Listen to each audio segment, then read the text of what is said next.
All right, thanks for coming this morning. Kicking off LinuxFest.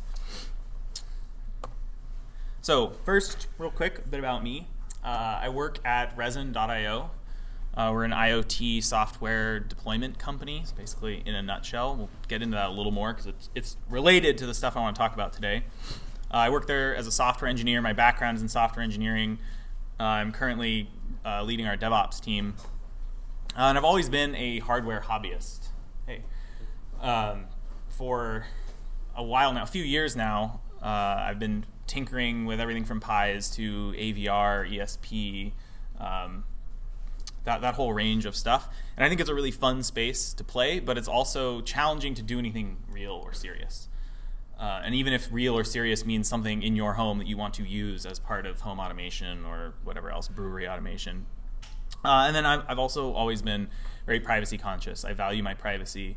And as I love computers, and I've always loved computers, but as their pervasiveness in our community increases, like privacy becomes a bigger and bigger issue, and how to cope with that. And I think part of it is what I want to talk about, owning your own IoT. And as developers, we're in a unique position to do that.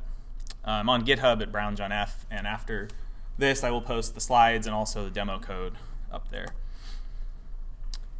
So in general, this talk will follow this flow. I want to talk about the lack of security in IoT in general, and it's a rapidly changing space. I think we're going to see a lot of improvements in the near future. I want to talk a little bit about ResinIO and how that relates to the security model, and then how ResinOS kind of came out of that and is something that has been given back to the community and we can use without buying into any kind of platform. And then I'll conclude with a demo of how you could basically kind of make your own like hue switch with off-the-shelf parts.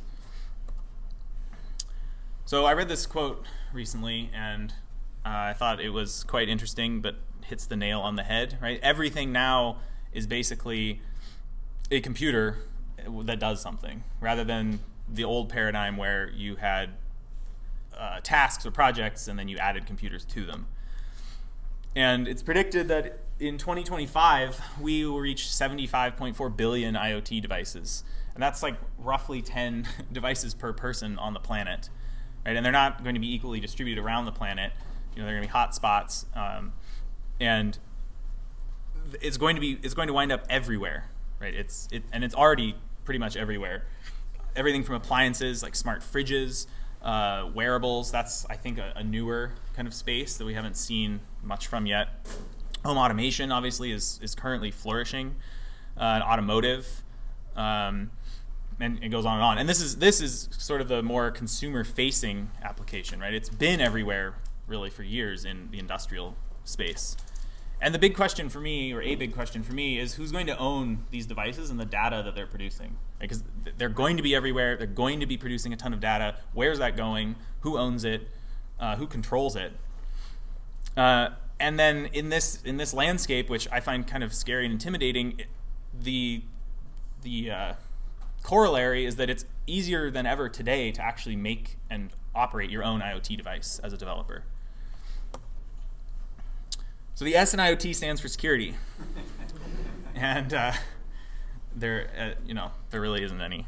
Just for fun, and this is in no way scientific, I went to Google Trends after thinking about that a little bit, and I just did a search for keywords IoT versus security versus IoT security, and you can see that the IoT. This I think is a 5-year. Can't read the dates very well. 5-year window. Like IoT is really growing. IoT security is growing, but it doesn't. Again, not scientific. It doesn't seem to be growing quite the same pace. Right? Like people are more excited about IoT than they are worried about securing it right now. Then, because IoT security is really, or IoT is really included in IoT security, I just did a search for security, right? And it's trending down over the last 5 years, which I just thought was entertaining. So when we talk about the security or the threats that insecurity poses, right? I break it down kind of into these categories. And I should also say here, like, I'm not a security engineer. Like, I'm a hardware hobbyist. I'm a professional, like, sort of cloud engineer. But I break it down into thinking about in terms of compromised devices, compromised cloud services, anti-user features, and failed updates. right? And so some of these are true like security threat, and then some are just, especially the failed updates, are more about if you're not careful and you don't have security checks in place, like you open yourself up for this kind of failure mode.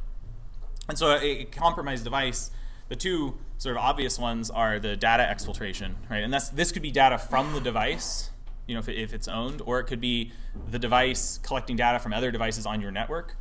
If you think about a lot of these connected devices don't have great inter-device security. They assume they're on a private network. So if you get access to any of those devices, you might be able to just pull down all kinds of data, off the local network. And then botnets. Mirai is the big one that was involved last October with all of the outages that brought, depending on how you look at it, part of the internet down. Lizard Stressor is like a predecessor that seems to have kind of been fading. The third one, which is my personal favorite and I think the most entertaining, is assassination of your device.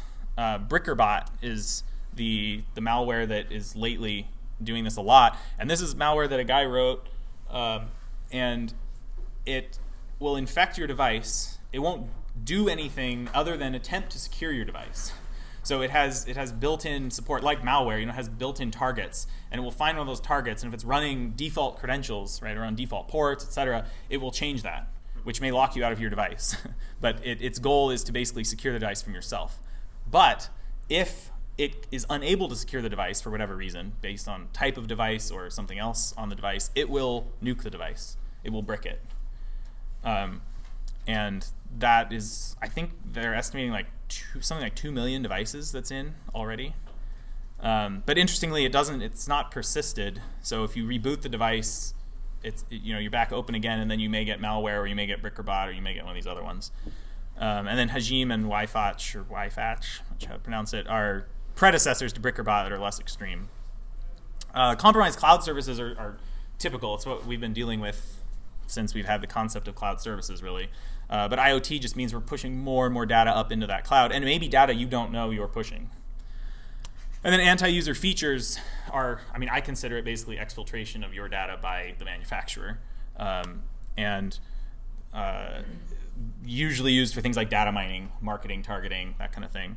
And then overprivilege, giving a device access to things it doesn't need just because it's easier or the manufacturer wants it for their exfiltration purposes, etc. And then failed updates, obviously, like if you don't have a robust update mechanism, you are opening yourself up for pain. And part of this is the failure mode of a bad update, but the more the security side is that if you don't have the ability to efficiently push updates, you're going to leave devices unsecured.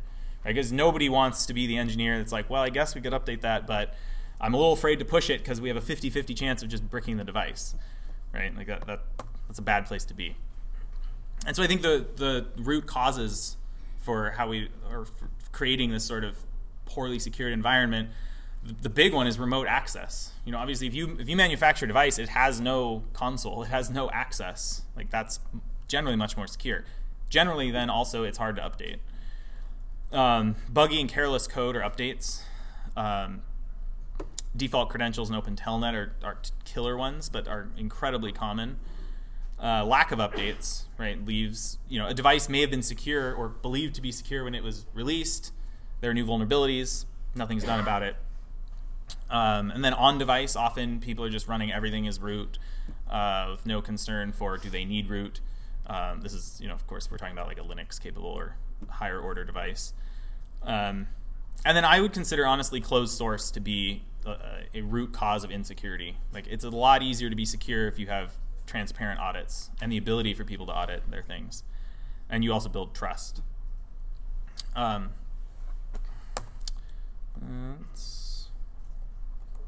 we're not moving forward here.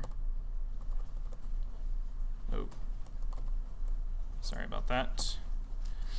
So how to mitigate this stuff? Again, I think we're still in the early days of people figuring out what are our best practices and what's the right way to handle this stuff. On Intel-based devices, there's Trusted Platform Module, or TPM. And then ARM has something very similar called TrustZone. Or TrustZone, I don't think is ARM specific, but there's one in ARM that's implemented on it. And these basically offload things like encryption or security or signatures to a dedicated hardware module that's much harder to compromise. And this allows the device to do things like verify updates have been signed. And you're reasonably confident that if they verify true, you can trust it because the keys to do the verification are actually in your TPM. But support for that is not widespread in the IoT sector unless you're building your own stuff. Least privilege, right? Like that's just don't give access to stuff you don't need to, or you don't need access to. And then sane security, not only at the host level, but also the application level, and vice versa, right? As everyone should be focusing on security. The cloud services we know, quote unquote, we know how to secure cloud services, or at least IoT doesn't really bring new things to cloud there. It just makes the targets more tempting. And then for the anti-user features, these are one of the hardest, especially when there's no transparency and you can't even tell what the device might be doing. But in general, like I try to run things on firewalled or ideally even offline networks or subnets, and that often limits their functionality. And so this ties in. These last two really are what tie into what I want to talk about today in terms of the code part, right? Like if you can deploy your own IoT devices, right, you don't have to worry about anti-user features because you're in control. And then with updates, the whole ResinOS system makes it a lot easier to do that reliably and conveniently over your home network. So I was trying to find like industry movements on this. If anyone has any others, I'd love to hear about them afterwards. But there's really only one major one I found, which is the IoT Security Foundation, and they're trying to get together some sort of consensus around what's the right way to handle this stuff and what do we do about it. And then an interesting thing that isn't really a movement, but there's an IoT security wiki, and their goal is to bring together everything they can about IoT and security and provide a point of reference for anyone who's starting to work on an IoT project. All right, so Resin.io. Resin.io is a combination of things. It's ResinOS, which is a free and open source operating system, and it's a cloud-based build and deployment pipeline, which we're in the process of open sourcing, but it's not complete. And the interesting thing about Resin compared to other players in the space is that our solution for doing the updates is using Docker. So you basically define an application and a Docker file, you ship that to us, we build it, deploy it to the device. And the problem is often, and we're attempting to solve this problem, often the last mile connectivity, right? We know how to build and test and deploy software applications when you have guaranteed connectivity, when you're running maybe even in a VM where you can do a whole VM deploy, things like that. When you get into that last mile edge device kind of space, things change. Right? You have to treat your device especially. You cannot afford to lose a device. And you need to guarantee that even if you have a failed deploy, that doesn't mean a failed device. Right? You need to isolate that. And we're seeing people use Resin successfully pretty much everywhere you can use embedded, except like fighter airplanes, like that kind of space, where I don't see Docker moving anytime soon. But that's like industrial automation, power generation. We have people using stuff underwater in sealed cases, doing wireless only over-the-air updates, all this kind of stuff. And then recently we added support so you can actually flash microcontrollers from a Resin gateway. So this is just a quick overview of how that pipeline works. So over on the far right, you'll see, I won't go into it in detail, but over on the far right, you will see the fleets of devices. So these would be the devices that are running ResinOS, and ResinOS can be connected or not. So what I want to talk about today is using it in standalone mode or local mode. This is the microcontroller support. We have reference implementations for these three, and then it's basically you write your own sort of application, or you can extend. We have a Golang app that handles the updating. So ResinOS, sort of like CoreOS for embedded.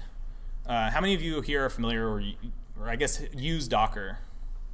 Is that okay? A good amount. How many of you are like actually embedded developers? Okay, a few. Yeah.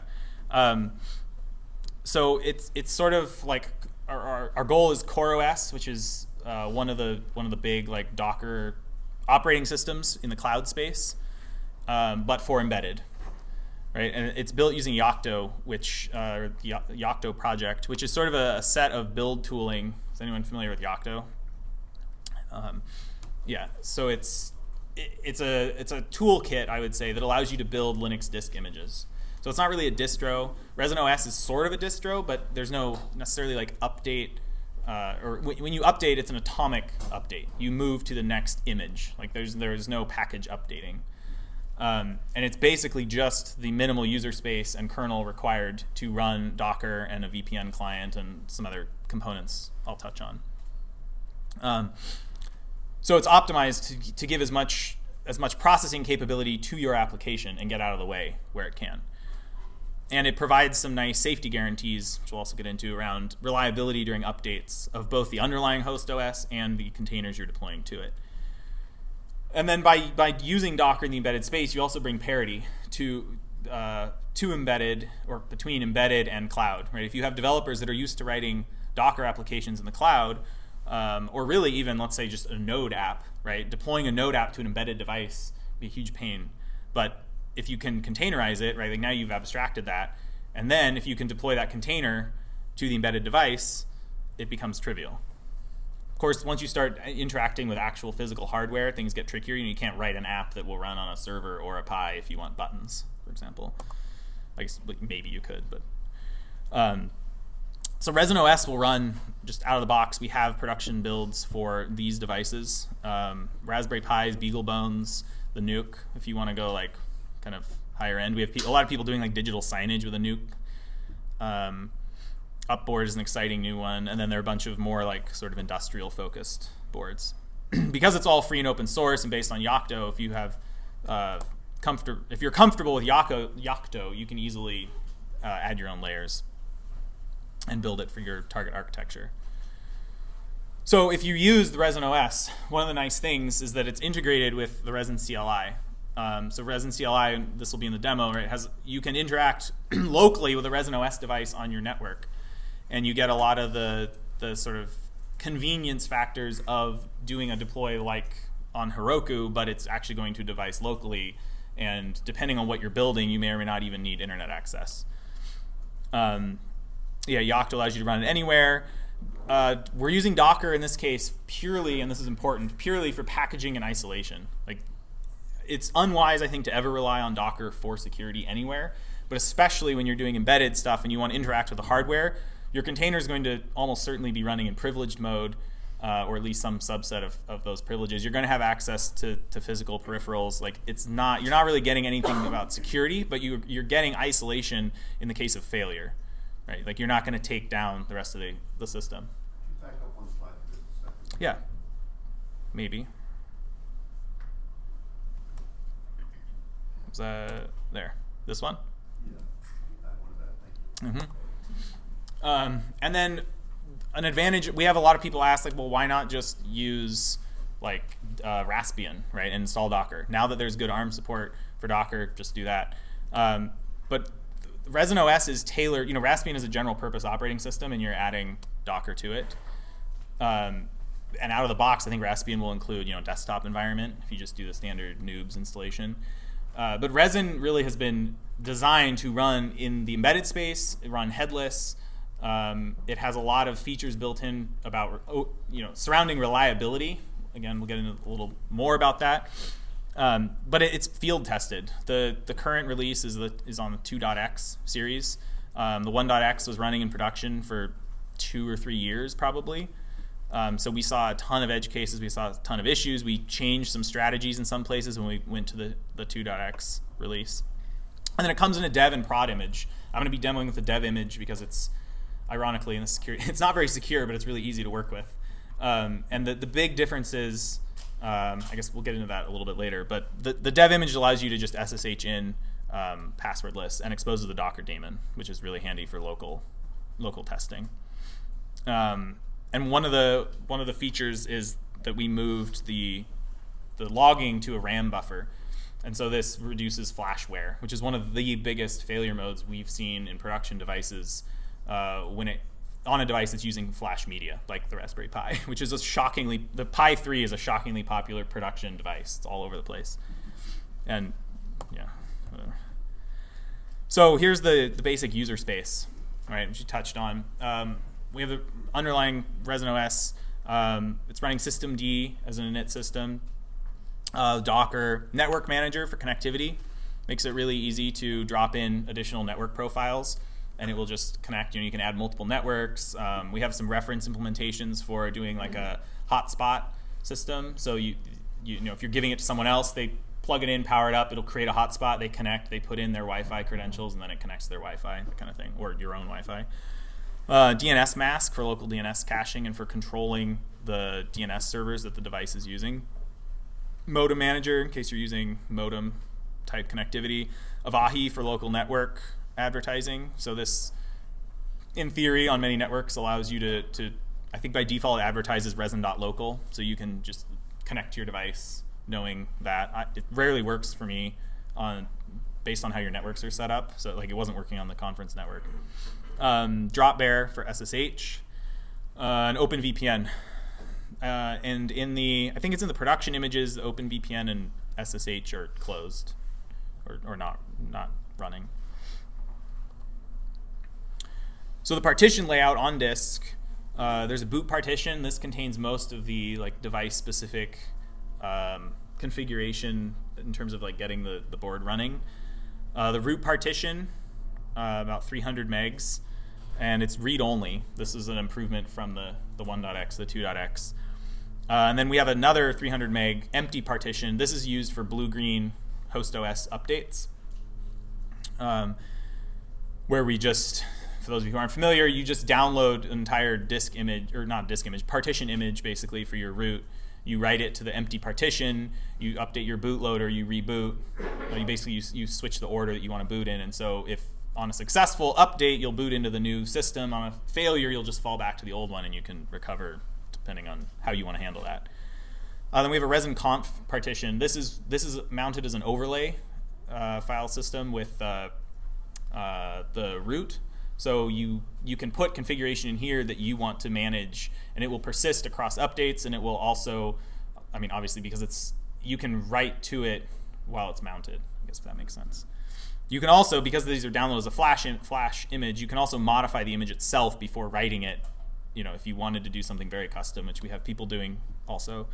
And then there's a data partition that will expand to fill the rest of the media. So if you're doing something really data intensive on a Raspberry Pi for some reason, and you want like a 64 gig flash card, you'll get almost 64 gigs. I guess you probably would get 63 gigs of available data storage that's read-write. That's where we put the Docker containers, and then if you want to mount volumes, etc., as part of your application, they'll be stored there. So they persist across reboots, across updates, etc. Yeah.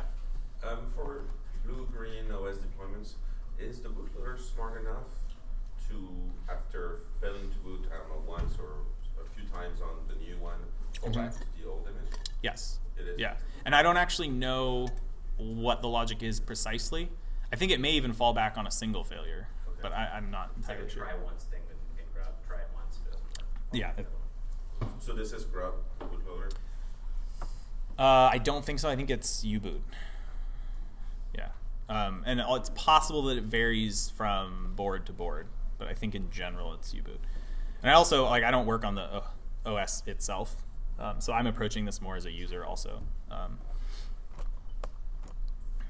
So the read-only rootfs, because we don't need to go into this in detail, but the interesting things to note here are the things that, so there is some, in the resin-conf where you can modify your configuration, we only allow certain things to be modified by default. You can, of course, you can modify whatever you want before you write it to the device or after you've written it, but if you want to do that manually. But basically what we encourage is system connections in particular, so that's network manager connectivity info, your SSH keys, your Docker key, if you want to change the host name, depending on how you're running it, if you're running it connected to resin.io, we'll be running our agent on the device as well, so you can configure that. Logs, if you can, it is configurable to enable persistent logging if you want that. And yeah, other things you want to boot, things like that. So the nice thing here is that separating this out into a different partition makes it really easy to just basically reset everything. Erase that partition, and it's a factory reset on the device, which is cool.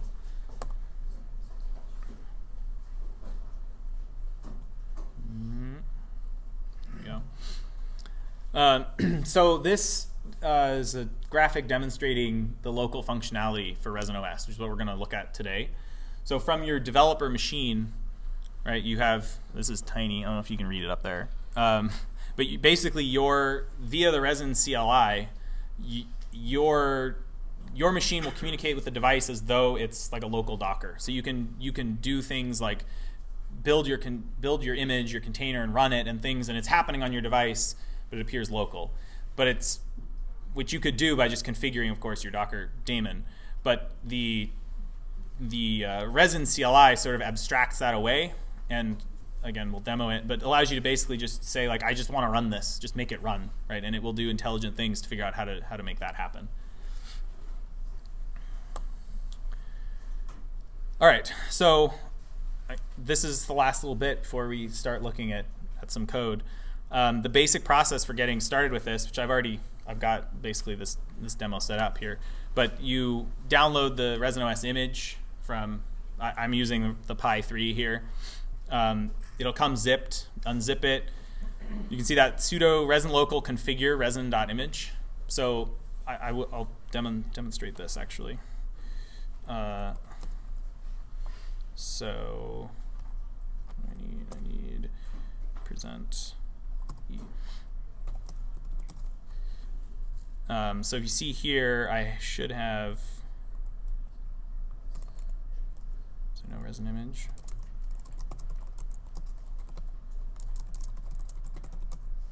Yeah, so I have resin.image there. So if I do sudo resin local configure resin.image, all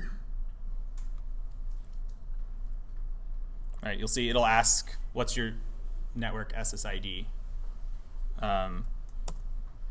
Network key, advanced settings. By the way, these won't work, but so you can set the host name here, LinuxFest. Persistent logging by default is off, but you can enable it here if you want. And then it's written the image. What are you communicating with right here? The code that you're running? So this is a CLI written. It's a Node, Okay. Node client, yeah, and it will do. It'll do a lot of things. Like I'm using this in the local mode, as you can see, resin local configure. You can run this non-locally, and then it will also authenticate you with the Resin API, and then it will allow you to actually provision your device, and then it'll come online, and you can manage it via the Resin UI and everything else. So you're building an image that you'll eventually move to your device. So in this case, what I'm doing is actually just configuring it. So this .img file is actually, it's writable. It's a disk image. Basically, you could write it with DD or Etcher or something like that. And what this is doing behind the scenes, which this is a newer feature, and we used to do it manually. It's basically mounting as like a loopback interface. It's mounting the partition in the disk image that is the configuration, and then it's interactively asking you what you want to set, and then behind the scenes it's actually going and writing files in that partition, and then at the end it unmounts it, and then you have your image. So it just... So that's why you had to sudo it, because there's a mount. Exactly, yeah, because not only are you mounting it, but inside the mount those files are owned by root because it's the disk image. So they'll be, yeah.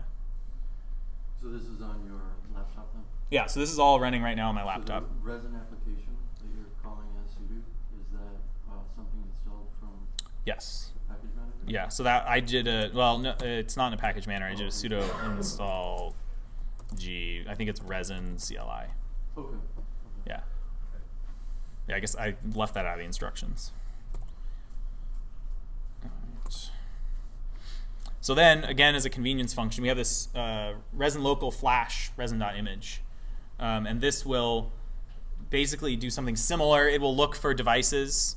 Are any of you familiar with Etcher, the SD card writing software? It's another Resin project. We had a ton of problems onboarding people where they were struggling to write their SD cards, especially across all these different operating systems. And we wound up dealing with it enough that we decided we should just write a cross-platform tool. So that tool is called Etcher. It's a CLI and a GUI. It's got a lot of cool functionality. anyway, outside the scope of this talk, but it's worth checking out. And under the hood, I believe the CLI uses the libraries that are used in Etcher to do this. So it will interactively say, I don't see any devices, please plug one in. You stick an SD card into your computer. It'll say like, oh, here's one. Is this the one you want to write? You say yes. It'll write it. It'll checksum it. It'll verify it, etc. So it's very nice. So you write that to your SD card. Sorry, for some reason the slides are very laggy here. Come on. There we go. You boot the device and then connect over the local network. If you're lucky, you can just do resin.local. I usually wind up doing an ARP scan and looking for it's really convenient if you already know the MAC address of the device you're trying to connect to. But otherwise, if it's a home network, I did it at the conference. It was like a huge list of Raspberry Pis that showed up. But generally, there's only like a few. And you can make a guess about which one's yours. And then by default, we run SSH on port 22222. It's 5 twos. And that's because a lot of user applications run their own SSH inside the container. By default, when you're using the production image, the host SSH will be disabled. And so if you want to SSH into your own device, you'd need to put SSH into your container and basically deploy it, and then you can go in that way. I mean, in theory, you would have, if you leave SSH enabled on the host OS, you would have the key somewhere, but it's not what you should be using to debug, for example. Or at least not in production. Okay, so we've done all that, right? I have my device online. And how's the font size? Should I go larger, smaller? Good? Okay. So here I am in my LinuxFest presentation code repository. I have a very simple, I broke out the app into a few stages that we'll deploy, like one by one, which is why there's 1 through 4. And then app is the one that I'll just copy them into to do the deploy as a demonstration. But in theory, right, I have my app.js file, I have a Docker file, I have node modules, which I don't really need locally because I'm not running it locally. I have a package.json and then tags because I use C tags. So we go here, take a look. Here's my app 1, right? I'm using strict mode. I'm going to log console hello world, right? So if I come over here, here's the command that I would use to say I want to run this on my device. I'm going to say sudo resin local push. The sudo here is an artifact. We're working on removing that because there are reasons why you currently need sudo, but they're not great ones, and so that's in the works. And I want to push it to, this is the IP address, which I looked up before this started, of my device, and the S is the source. I should use the long form, but source, I want this directory, right? So that's going to do a build of a Docker file. So if I go here, this is the Docker file that I'm going to build.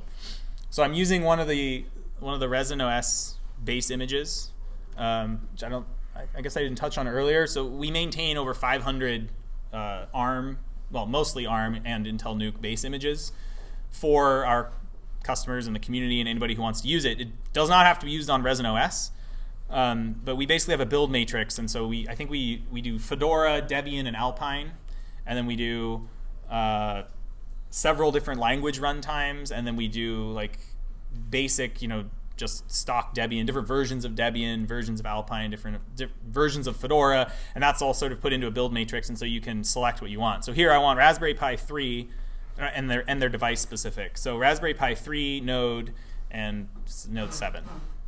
All right. My entry point, this is what I want my container to run. So I'm just going to run npm, and I'm going to run npm start. And my working directory is source, and I'll add package.json. I'll run npm install, and then I'll copy my app.js into the folder, which is right here. All right. So when I hit this,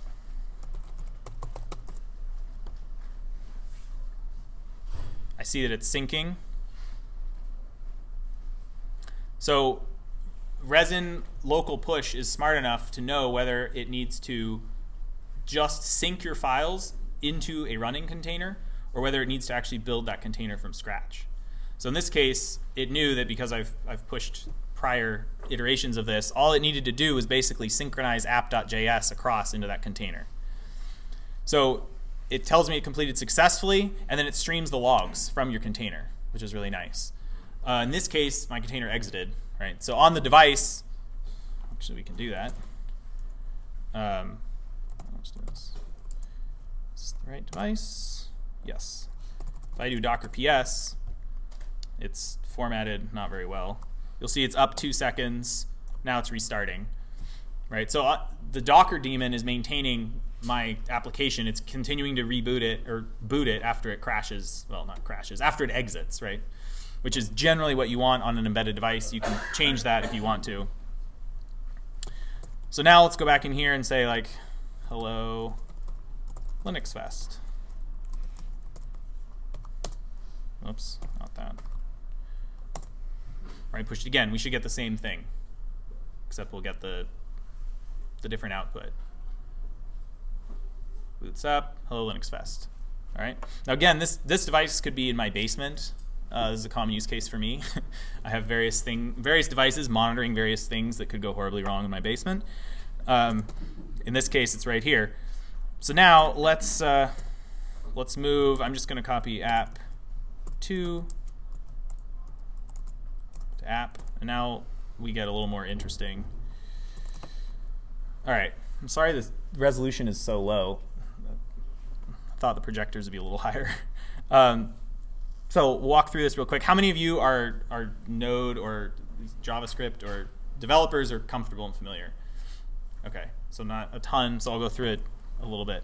So we're requiring the libraries we're using. I'm using promises because I find it much more readable. HueJ is a library for interacting with the Philips Hue bridge, which I have here.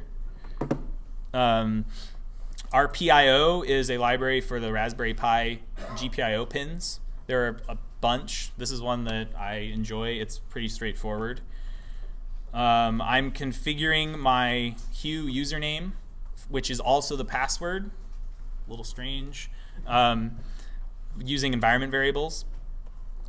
I am then defining a function here called connect. And let's see, let's just go down a little bit. All this function does is basically discover bridges on the local network using HueJ, so HueJ.discover. And then if there are no bridges, it's going to throw an error. Otherwise, it's going to log the info about that bridge. It's going to start a new client for the bridge using the first bridge it found, which hopefully there's one, and or the first one is my bridge. And then it's going to verify it's authenticated, and if it is, print authenticated. All right. Then all we're going to do is define a function called run that's going to call connect and catch any errors and output them and exit. And then we're going to execute run. Everybody clear? So I do the same push.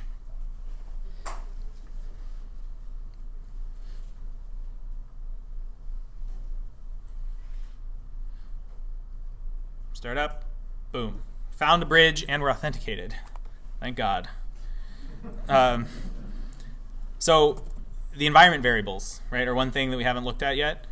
If you look, there are a lot of hidden files in here, but there's one called resin-sync.yaml. So if we look at this, right, this is how the resin sync, the resin push, resin sync, knows how to do the push, whether it needs to do a build from scratch or whether it can just sync files across. So I have an app name which I defined. You can also run multiple apps on one device by setting their app name. I have certain build triggers. There's a mode in which you can watch for changes, I believe, and it'll sync them across. So this is used for that, but it's also used, if you look at, there's a Docker file and a package.json checksums. If these it checks these checksums every time I do a sync or a push. And if these have changed, it knows that it must rebuild the Docker file, right? And that's, if you're familiar with Docker, that'll be clear. If not, that's because of the way Docker builds an image, which is basically it's basically just a disk image that can be run. It builds it in order, and it applies the layers as diffs or changes on top of the layer preceding. So in this case, my package.json appears up in the file before I run npm install. So if I change my package.json and I just sync that across, nothing's going to happen, right? Because I'm not going to run npm install unless I rebuild my Docker container. So it knows that if the package.json changes, it needs to do a complete rebuild. The same is true of my Docker file. If my Docker file changes, I need to do a complete rebuild. Docker will also attempt to cache layers internally when it's doing builds. So if I only change my app.js line, which I'll do also later, you'll see that it will only, it'll be a really quick rebuild, and it won't necessarily have to run the whole npm install process again. Okay, so then continuing on, we have environment. This will have to be changed. You can ignore these. These are from old projects. So hue username. This is how I'm setting that environment variable. Makes sense. And then I have some things I want to ignore. Like I do not want to ever sync my .git or my node modules folder across. You could, in theory, sync your node modules if you were running compatible architecture between your devices. And really, you should probably then have the same operating system. And so it's much better just not to do that and let it be handled by doing an actual build natively. Question. Yeah. That hue username, is that an SSH key or is that just a random? I believe it's just like a UUID that so you can get that off of the Hue bridge. I didn't want to get too Hue specific when I was demoing, but it's kind of a strange process. Yeah, you make an API call, or I think they even have a little web interface, and you basically say add a user, and then within 30 seconds you have to hit this button on top of the device to prove that you're actually in control of the device, and then they give you that. And then it's your username and authentication. It's basically an API token. But, yeah.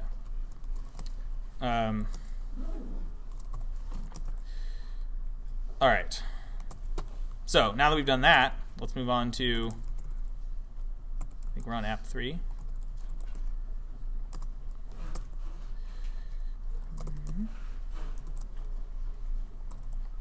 Okay, so app 3 is similar.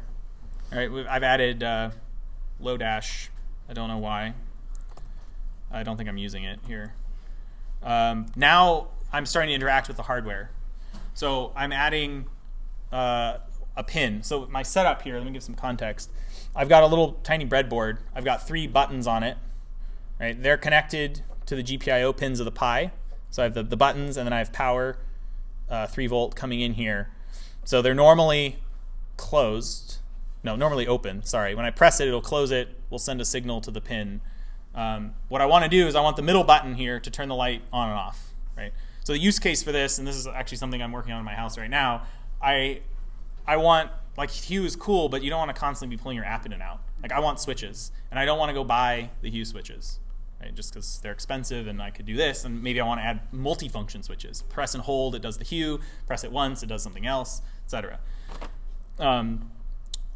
So I define the pin that I'm using there. I do the same connect function. It's unchanged. But now I'm adding this function called watch. And this basically takes a client, which is what we're returning from that authenticate function, or connect function. And then it's getting all my groups of lights, which in this case I only have one here demoing.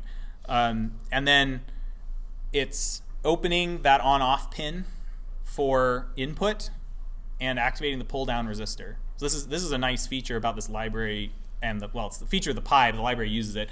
The Pi GPIO chip has built-in pull-up and down resistors, so you don't have to add them to your circuit unless you're doing something special. And then I'm just going to pull, and I think it pulls one every millisecond. It just sees if the circuit's been closed, and if the pin, this return function here is saying that if the pin is being released, or if the change was that the circuit's broken, I don't want to do anything. So like I want it to activate on the press of the button and then not the release. Right? And then for each group of lights, I'm going to just toggle whether they're on or off, and then save that, which makes the actual API call. And then once I've set up this polling, I'm going to log ready, so I know I can hit the button. And then all I did was extend the run function. And this is using promise chaining. So I'm connecting, and then I'm going to watch, and same error catching. So we go. Basically toggling the light, right? Yes, exactly. Yep. I don't care what state it's in. I just want it to be the other one. So do the same sync.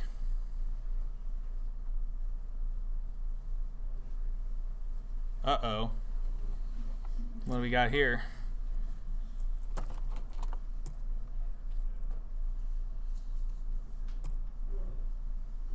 Oh. All right. I was going to say, I didn't think I was using Lodash. So one thing to note here also is that I'm saving, but I'm not committing. So this is really nice.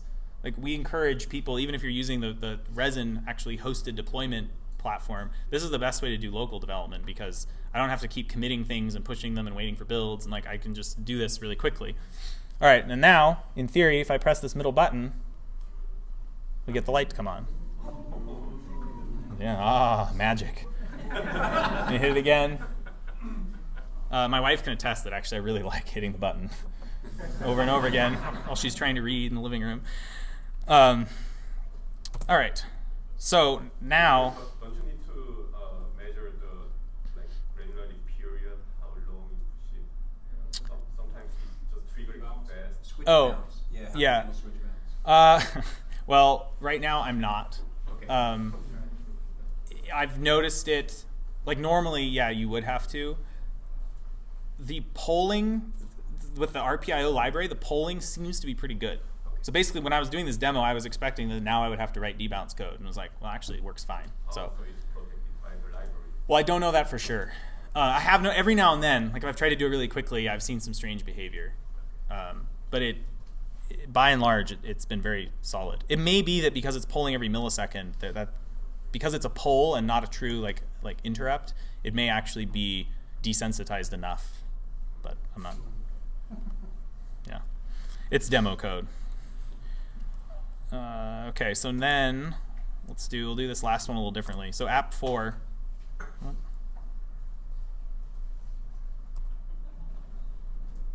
Okay, this tiny screen is very confusing. So now the next thing I want to do is I want to be able to dim and brighten the lights, right, from my physical switch. So I've got these two buttons on either side connected to two more pins. I want to be able to hit the right one and have it go brighter, and the left one and have it go dimmer. So I'm using the same libraries. I've defined some more pins. One challenging thing with using Pi libraries in general is figuring out which pin number they want. You mess that, because there are multiple. You can use the Broadcom pin, or you can use the Pi pin number.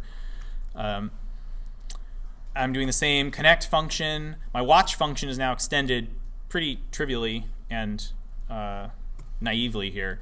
So I'm doing my same watch, the polling for the on-off pin, right, and turning it on and off. But now I have two basically duplicate code blocks, one for the dim pin and one for the brighten pin. And they're doing something very similar. They're looping through all the groups and making a change, except instead of just toggling on-off, they're setting the brightness to the current brightness minus 20. And the hue uses a brightness, an integer brightness value from 0 to 254. So I'm just subtracting 20 if it's dim, and then I'm checking if I've gone below 0. If it's below 0, I'm just going to set it to 0. And I'm going to log that for debugging. And then I'm going to turn the light on also, actually. So if it's off and I just turn the dim up, I want the light to come on, or down, honestly. And transition time, I don't know if you noticed when you turn it on and off, it kind of has a fade to it. I found that with the dimming, you often want to hit it a few times, and with the fade, it's really obnoxious. And then you do get some strange, it's not a debounce, but you get basically like an API lag, and it was throwing some errors, and it doesn't like it. So I shorten the transition time. And then I do the same, save the group. And you can see that, well, the next function does basically exactly the same thing, but it brightens it. Is the reason you iterate through all the groups? It implies more than one. Yeah, site. well, when I was setting this up, I was in my house, and I had several rooms, and I was sometimes working on it in different rooms, and so I just, basically, this would simulate, the other thing is like, part of what I want this for is when I go to bed, I just want to hit a button and have all the lights go out. I don't want to have my phone necessarily, or I've gotten into bed and I don't have to like pull my phone out. But yeah, realistically, you'd probably want them attached to the room, and you'd have an environment variable that would configure which group you want. And the Hue API provides the ability to go through and say, here are all of my, let me find the group with this name. So you could say, you know, turn on and off the living room, and that would work. So all I've done is add that. But now, instead of just syncing this code, let's actually change our package.json file. And if you saw my Docker file, I just said npm start. So that's set here in the scripts. So instead, I'm going to do app4. Right? Oops. And then, because my Docker file is, I need app4 present in the container, right? I'm going to change this to app4. So I'll kill the logs there. You notice the logs were persisted there because my application isn't crashing and exiting. So now I'm going to do the push again. What we see now, instead of syncing, we see building. So this is where the resin-cli noticed that actually I changed both of my important files, Docker file and package.json. Is that building locally or is that building on? It's building on the device. On the device. Yeah. And so this avoids the whole cross-compilation problem. At the price of being incredibly slow, depending on what you're doing. I was talking to somebody who was building like some sort of SciPy or something, and it took him like 6 hours on his Pi to build. Yeah. So. You better arm emulators. Yeah, you do. We build for the cloud platform. We build on KeyMove virtualization. And we have some patches, some of which we've upstreamed and some we're keeping proprietary for improving speed and reliability of cross-architecture Docker builds. Do you see much in the way of pre-built packages? I mean, it's like a Pi library, you know it's for a Pi, and they could just have a pre-built binary in there? It depends a lot on the use case. If it's somebody's personal code, then yes. But third party, a lot of people like don't want to just pull a binary down. If you have a binary that you trust, you know, that you trust the organization, you have a checksum, then yeah, we do that actually for some of our own internal, not even on device images. You know, like we know that we've audited this package at this checksum, and so our Docker build, instead of building it, we'll pull it and checksum it. Yeah. Yeah, you see it with the Protractor, which is like an online EDW test library. Okay. Just pre-builds for every platform. Yeah. So here you're seeing Docker logs for the build process, and you'll see it's using the cache until it gets to the copy package.json. Now it's running it. Now we have to do the npm install. We have to build some native extensions for the GPIO connectivity. Is the light directly connected to RPI? The light? Yeah, the lamp. No, the lamp is just plugged into the wall. Oh. So the lamp is, I guess the Philips Hue uses, I think it's Z-Wave or Zigbee to connect with their bridge. Oh. Yeah. When I originally came up with this talk, what I was thinking would be cool is to create a bridge emulator that would connect to the lights directly. Then I decided the scope of that is really beyond what would make a good demo. Yeah. So what is ResinOS starting when it just powers on? Is it every Docker image that's been deployed to it? Or is that configured somewhere? That's a really good question. By default, it will do whatever container was currently running when it was powered off. So can you have more than one container running at a time? You can, yeah. Basically, if you're using ResinOS like I'm using it here in standalone mode, there's no sort of magic happening on the device. We're just using native Docker daemon functionality. So we're running a container, but we're connecting remotely to the device and running a container, and we're saying I want it to automatically restart and I want it to start on boot.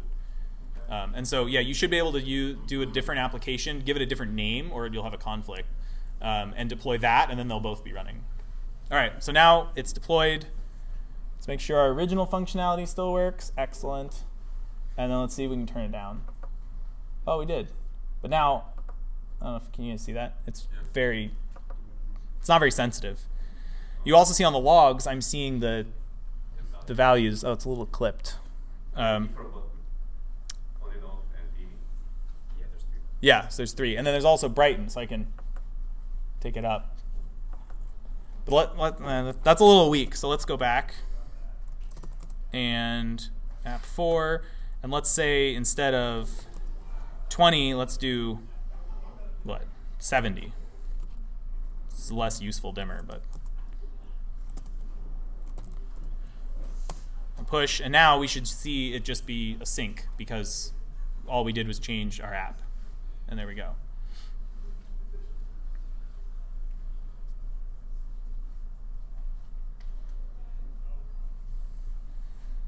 Wait for it to be ready. This is the most painful part. Come on. Okay. And there we have a much more aggressive dim. A little laggy. Not a great experience, but functional. All right. So that's about it. I think we've about hit time. But yeah, welcome questions. What is the device at the light that's controlling? What is what? What is actually controlling the bulb? Oh, so this Philips Hue bridge is actually controlling the bulb. What's the device at the bulb? Oh, so the bulb, the Philips Hue has the bulb is integrated with a wireless connectivity.